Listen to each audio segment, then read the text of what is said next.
I went on the computer, basically looking on there. This site came up on social media about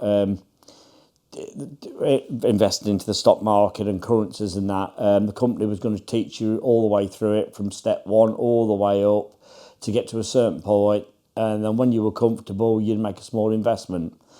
So I thought, well, I was basically interested, so I dropped him an email to say that I was interested in that. Next day, I got a phone call from a lady introducing herself, saying that they will teach me what they want to do, what I was interested in with the stock market and that, which was really convincing. And I said, I really want to learn it. I'm not doing nothing to it. She says, no, we'll start you from the basics, and when you're comfortable, you'll be out. Well, one of my managers will ring you. 2 days later, manager phoned me, introduced himself, and says, right, filled all the paperwork document. They were FSC credited and all that. They've got all these guarantees, warrants and like that. Told me to click on this line, which I did, and it showed everything like this, and which I went through and had a look. All seemed kosher.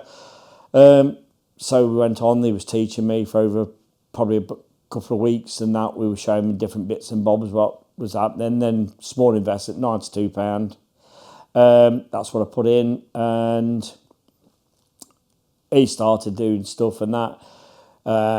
I did one or two things, and things started building up. Money started building in. Looked good and that, so I invested more. Not much more, but a bit more. This was going on, building and building.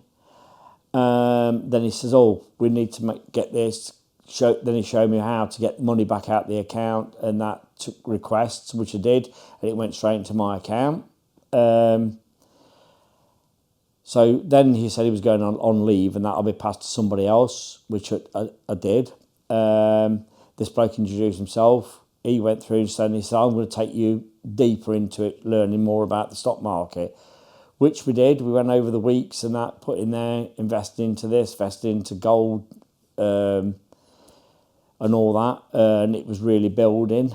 Then basically started asking more in-depth questions about my family, about what I was interested in, and such like, which I found a bit strange at the time, but to get through that.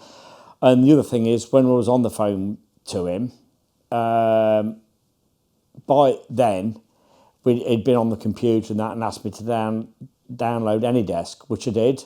He told me that was a platform that was for that site only. It cannot be used anywhere else. They can't do anything else. And he did reiterate, says it doesn't go into anywhere else bar this platform we're on. So I did it. He was teaching me graphs, showing me all different bits and bobs, and we were learning, and it was quite good in that. And then things later on turned a bit strange.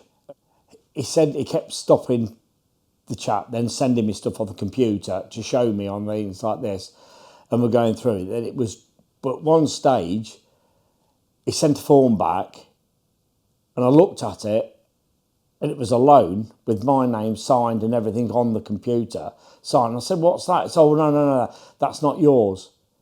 But I'd clocked it and seen it, but there was 3 others, so that made there was 4.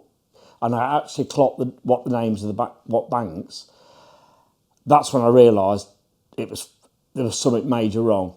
I went straight to my bank account to have a look, and there was a loan that went in that got 6 digits, 6 zeros and a 1. Phoned my bank up to ask them where. They hadn't got a clue where the money come from or where it went to. Then found out that the fraudsters had opened accounts in my name in several other banks, and they'd been moving the money without me, because I didn't check the bank account, because don't need to, because everything was okay. That's when I realised it had all gone wrong, and that's when everything went wrong. After reporting to Action Fraud, then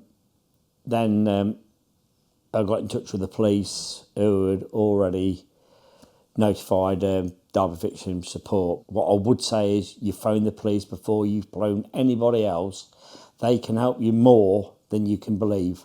On the other side, when all this fraud went on, started that. I wouldn't go out the house, wouldn't even go for a run, wouldn't go for a walk, because I felt everybody was watching me and felt really embarrassed. I was ashamed on everything. And yes, did think about suicide.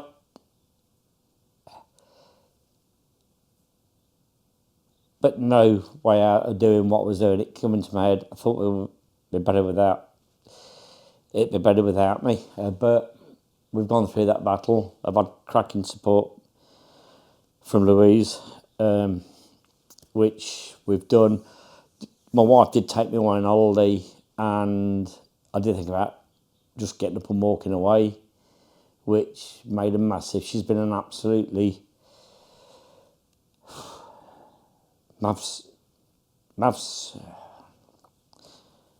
massive support and everything through, which everybody has. It's the support I've had.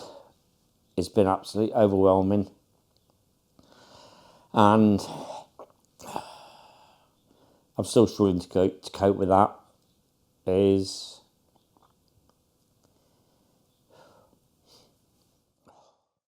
It's been a journey that's been horrible and such like, but the people I've met has been absolutely, and there'll be a place in my heart for the rest of my life for them. If it hadn't been for them, I don't know where I'd be, or would I be here.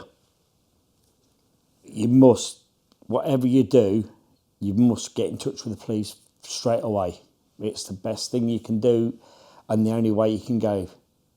You just got to keep strong. Whatever you do, you can get through this. It may be hard, but there is light at the end of the tunnel, and we will get to the end.